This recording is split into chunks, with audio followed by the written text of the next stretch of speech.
नमस्कार फ्रेंड्स।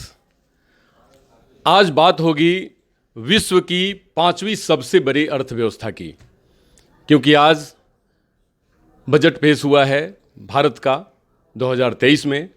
और इस बजट में बहुत ऐसे खट्टे मीठे जवाब देखने को मिल रहे हैं, कमेंट्स सुनने को मिल रहे हैं, लोगों का ऑब्जर्वेशन जानने को मिल रहा है। लेकिन हम जिनसे बात करेंगे वो माननीय सरजू राय जी, जो विधायक पूर्वी सिंहभूम और प्लस एक ऐसे बजट वेता जो कई एक विषयों पर जानकारी रखते हैं और बजट के विषय में इनका खास अपना ध्यान रहा है, बजट के विषय में इनकी जानकारी रही है और इन्होंने कई एक बार अपने हाथों से राज्य स्तरीय बजट को बनाया भी है और प्रस्तुत भी किया है।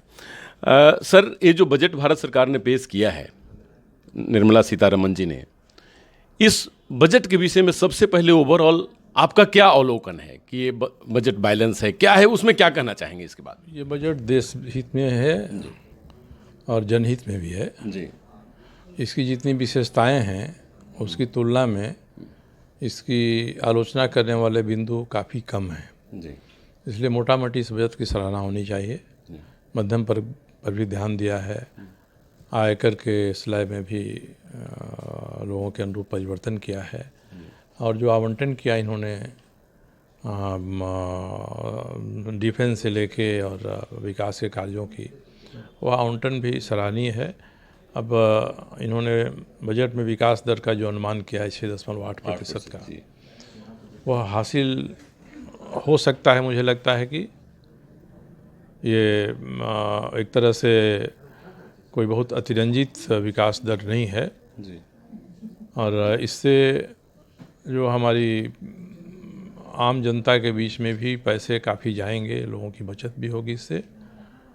एक ही है कि महंगाई जो बढ़ रही है, उस महंगाई को रोकने के लिए कोई ऐसा ठोस उपाय नहीं दिखाई पड़ रहा है। हो सकता है कि बजट के बाहर जो आर्थिक गतिविधियां हैं उनको साथ करके महंगाई को कम करने की कोशिश ये सरकार करे। मोटा मोटी ये बजट है जिसकी सराहना की जानी चाहिए। जी। सर, एक चीज़ जानना चाहते हैं, लिक्विडिटी की इस बार इस लिक्विडिटी के ऊपर सरकार की बड़ी कम ध्यान रही है, क्योंकि लिक्विड मनी जब पब्लिक में होती है तो काफ़ी रोजगार और लोगों को ट्रांजैक्शंस की बड़ी सुविधा होती है। तो इस बार जो है डिजिटल मनी और डिजिटल ट्रांजैक्शंस के ऊपर बहुत सरकार ने जोर दिया है। स्वास्थ्य के ऊपर बहुत पैसे बढ़ाए हैं, डिफेंस के ऊपर बढ़ाए हैं, इंफ्रास्ट्रक्चर के ऊपर बहुत ही ज़्यादा ध्यान तवज्जो है, नारी सशक्तिकरण के ऊपर ध्यान है। लेकिन रोजगार और रोजगार परक जो व्यवस्थाएं होती हैं, लिक्विडिटी है, स्मॉल स्केल इंडस्ट्रीज़ हैं या वैसे लघु कुटीर उद्योग और परंपरागत उद्योग जो कि हमारे गांव के लोगों के हाथों में हुनर में रहते हैं, उसके ऊपर बजट में कोई ज़्यादा फोकस नहीं दिख रहा है। सर, उसके लिए क्या कहेंगे आप? ऐसा नहीं है कि उसमें फोकस नहीं है। सरकार ने खर्च को डिजिटल ऑपरेशन के माध्यम से नियंत्रित करने का प्रयास किया है। यानी आप जितना खर्च कर रहे हैं वो खर्च सरकार की नज़र में रहे, उस खर्च पर आप टैक्स भी चुकाएं। लिक्विड मनी का बहुत अधिक होना ही काला धन का दूसरा स्वरूप होता है जी।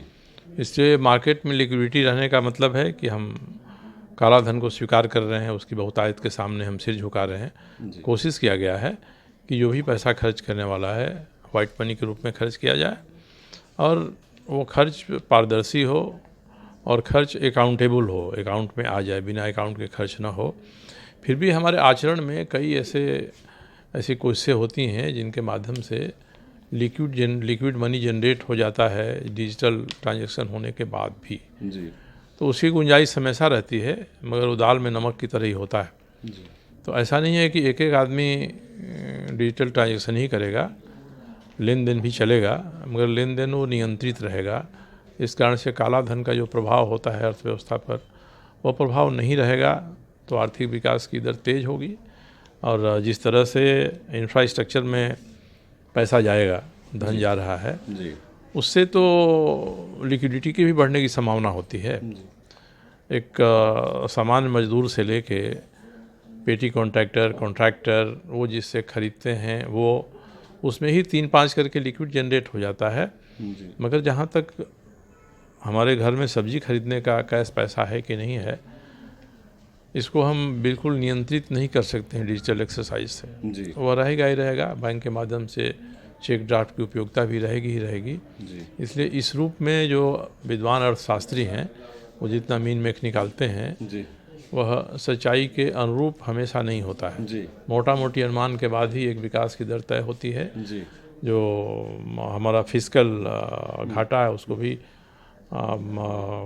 काबू में रखने की कोशिश इसमें से की गई है। जी तो मोटा मोटी एक ऐसा है कि देश का जो धन है वह धन विकास के काम में खर्च हो, पारदर्शिता रहे, भ्रष्टाचार कम हो, इससे ये कोशिश इन्होंने किया है। जी। और आईएमएफ ने भी आपकी बजट की तारीफ की है, भारत सरकार के बजट की तारीफ की है और कही है कि भाई भारत का विकास दर बहुत बेहतर तरीके से सस्टेनेबल है। तो इस बजट में 2-3 ऐसी कौन सी बातें आपको ऐसी लग रही है कि जो बिल्कुल उचित है, जो सरकार को इस वर्ष करना चाहिए था? नहीं, देखिए, सरकार ने तो जो किया उचित ही किया है। एक इन्होंने किया है कि इनकम टैक्स का जो स्लैब बढ़ाया है उसको इसी वित्तीय वर्ष से लागू करेंगे। जी। ऐसा नहीं कि हमको साल भर उसका फल आने के लिए इंतजार करना पड़ेगा। जी, लोग इससे बड़े खुश हैं। तो हमारे जैसे लोग भी जो 25-30-40 लाख रुपया इनकम टैक्स दे देते हैं जी उनको भी इससे सुविधा होगी। जी दूसरा है कि आधारभूत संरचनाओं पर इन्होंने खर्च किया है, जी इससे देश के विकास की रफ्तार बढ़ेगी। रेलवे है, रोड है। आज ही हम लोग महसूस करते हैं कि पहले से कितना अधिक जी अंतर हो गया है जी और इसमें हमारा समय भी बचता है, श्रम भी बचता है और हमारी पूंजी भी बचती है एक तरह से। जी जी तो उसका भी फायदा आम जनता तक पहुंचेगा। इन्होंने साधने का कोशिश किया है जो बड़ी इंडस्ट्री है उनको भी, जी कि भाई साहब आपके जो खर्चे हैं नाप शनाप न रहें, जी अपारदर्शी नहीं रहें, वो दिखाई पड़ें। और ये सब होगा तो आम आदमी तक इसका फ़ायदा पहुंचेगा, टपकेगा, टपक कर वहाँ तक जाएगा। जी ऐसा नहीं है कि आम आदमी को इससे फ़ायदा नहीं होगा। एक ही है कि महंगाई को साध लें जी और बजट के बाहर जो आर्थिक गतिविधियाँ हैं पेट्रोलियम पदार्थों की ऐसी हैं उसके नियमों में कुछ परिवर्तन करें ताकि सीधे आम आदमी को इससे फ़ायदा मिलने लगे।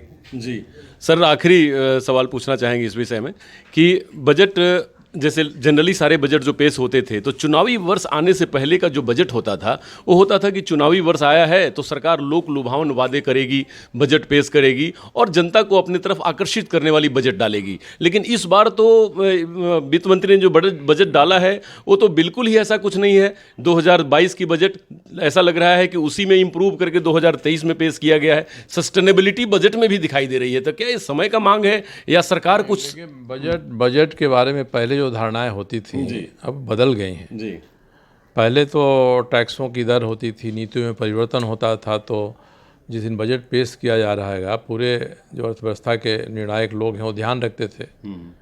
अब तो बजट एक औपचारिक सरकार के आय और व्यय का दस्तावेज हो गया है। जी बजट ईयर के बीच में सरकार कई निर्णय लेती हैं जो बजट में नहीं लिए गए हैं, बाद में सरकार निर्णय लेती है। जी इसका प्रावधान भी संविधान ने किया है। जी तो पहले जैसा अब बजट वाटर टाइट कंपार्टमेंट नहीं रह गया है जी कि हवा निकले ही नहीं। जी जी जी अब बजट की हवा भी बीच में लिए गए निर्णयों से निकल जाती है। ट्यूबलेस टाइप हो गया है। हाँ, तो इसलिए उसकी गुंजाइश हमेशा ही रहेगी जी कि सरकार बजट के माध्यम से नहीं बल्कि जो है उसके माध्यम से ये कसर पूरा कर दे। जी, बहुत बहुत धन्यवाद। सर का ये कहना था बजट बैलेंस है, लोकप्रिय बजट है, लोगों के हित में, लोगों तक सरकार की सुविधा पहुंचने तक की एक कवायद है और सरकार ने जो सिस्टम बनाई है उस सिस्टम के थ्रू जनता तक कल्याण पहुंचे, ये बजट का मूल उद्देश्य है। बहुत बहुत धन्यवाद सर, नमस्कार।